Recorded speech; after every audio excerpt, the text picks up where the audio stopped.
Today, I'm gonna be talking about something, actually something, that is a project.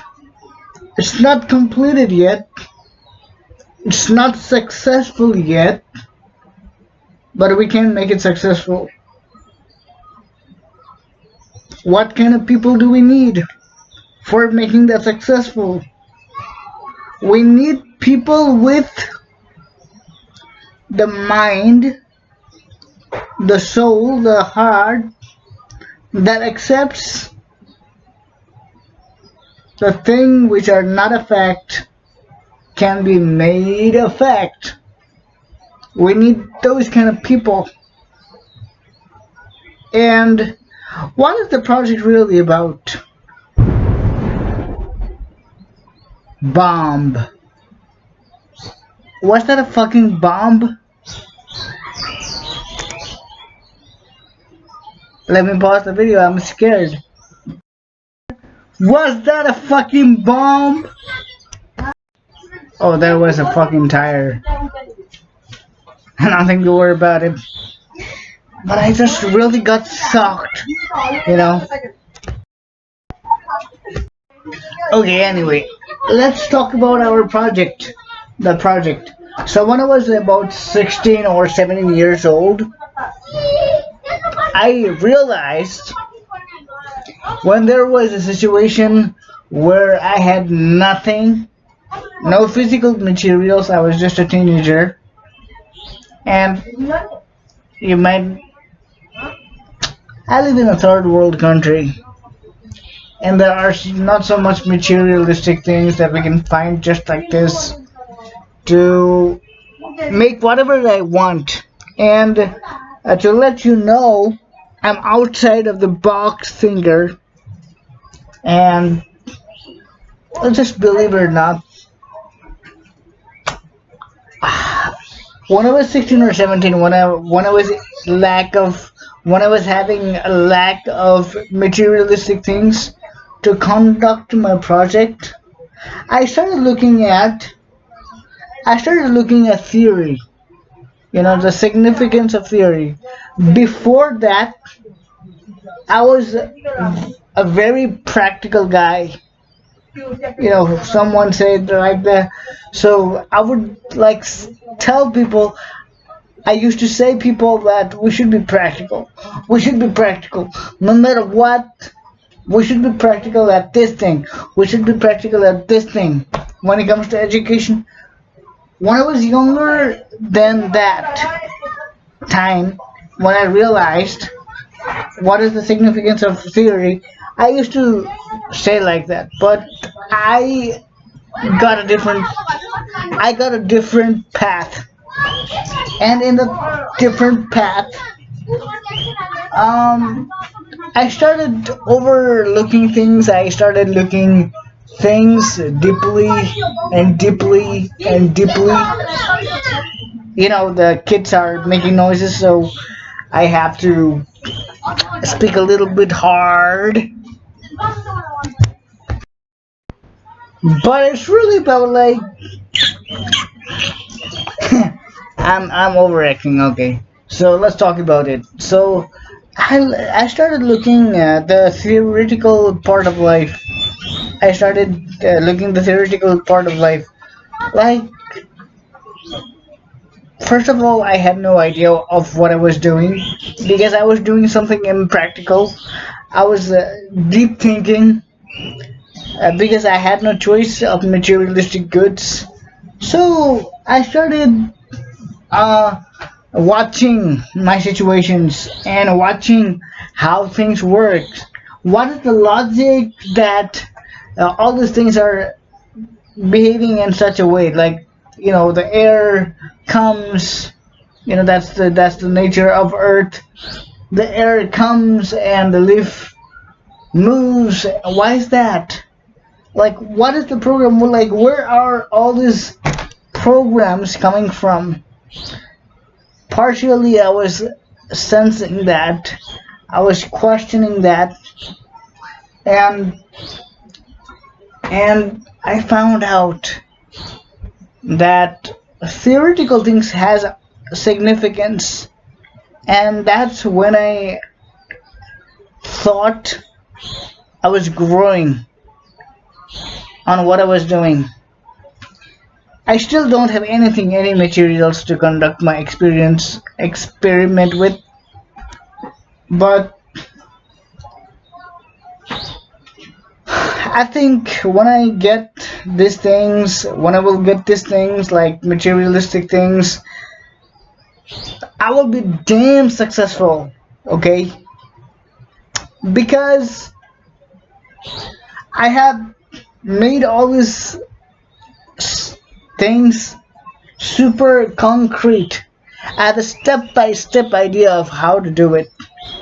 How to do it. And there are ups and downs when you get adult, but I still think that I can do it. So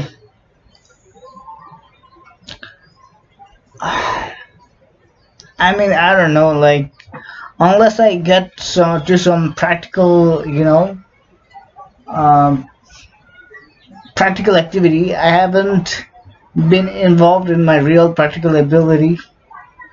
But once I get into that, I think because I'm very good at making theories, making ideas, sensing something, perceiving something, something out of the box, that makes the difference between a person who is just implementing things out of mathematics, just mathematics, you know, getting the help of the mathematics that was implemented before. I'm not interested in any of that. Um, I consider if I can do something without taking the support of the mathematics that is written by others, I think I'm original scientist. Albert Einstein was an original scientist. I don't know if he learned from others or not, but one of the greatest people that we have seen in the history, they had the root different.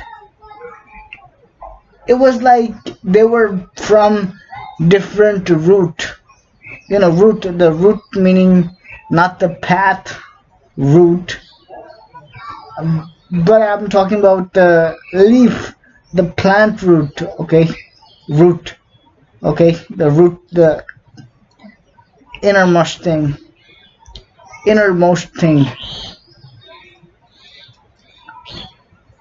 So, today people try to grow out of same tree, same plant, but I don't want to. I just want to grow from a different root, you know.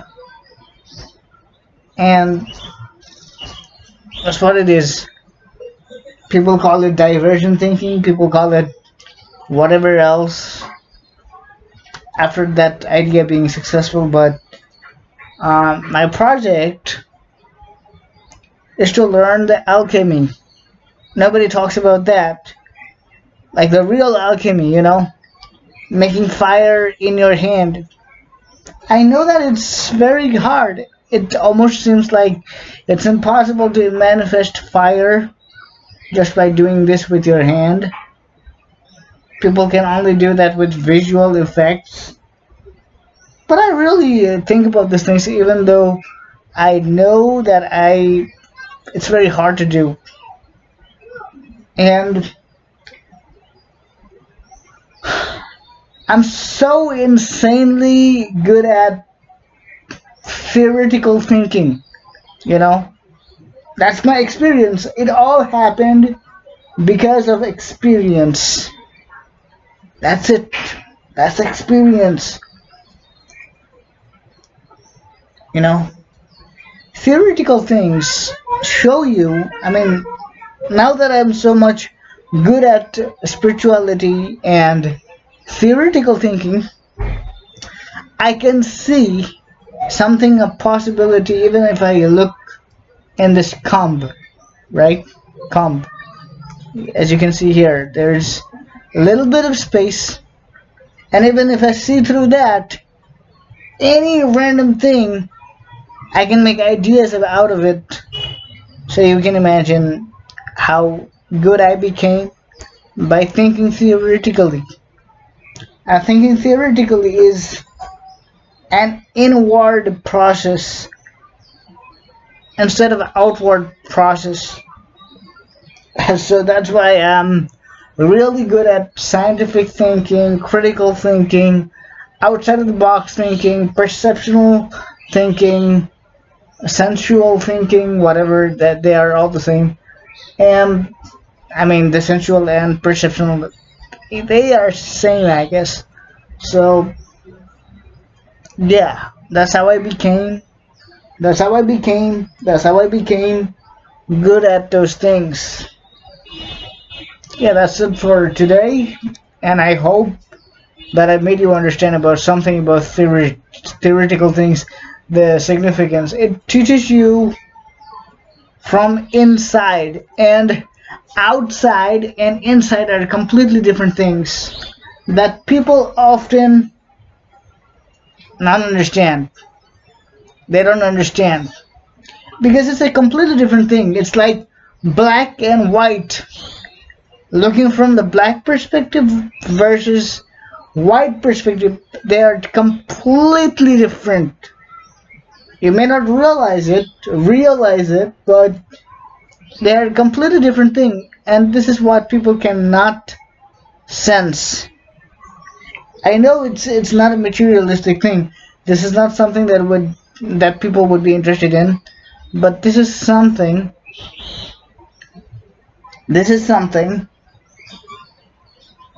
that makes a person ultimate creator, really ultimate creator. Because there's nothing to know more than this. I mean, I think, you know, feeling yourself as nothing and everything at the same time is the greatest knowledge you have, is the greatest gift you have. It's not only about knowledge.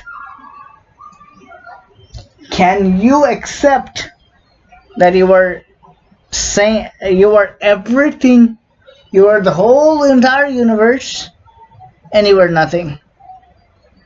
It can only happen when you are not successful at any kind of scientific experiment or whatever the hell you want to do in your life.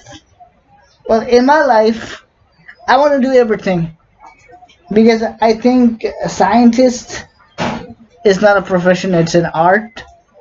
Artist is not an it's not a profession, it's some part of life. And if we make every profession as a life thing instead of just profession, how would that look like? Like, just imagine the world. Can you imagine that world? Nah. Can you imagine that world? Nowadays, people cannot imagine that. Imagine things out of the box. You say, why the hell I wanna imagine some world that doesn't even exist? Your kids, I mean, don't be a machine learning algorithm. There's more things than just machine learning algorithm inside our head that people don't realize. Machine learning algorithm. Don't limit yourself on that. The reason why, the at least reason, I'm gonna be giving minimum reason. There are many reasons, but I'm gonna be giving a little bit of reason why our brain is just not a MLA, meaning machine learning algorithm. Machine learning algorithm. The reason why is that our brain is, first of all, contained of liquid, while our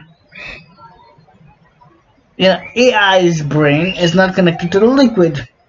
Liquid is something that gives the brain uncertainty.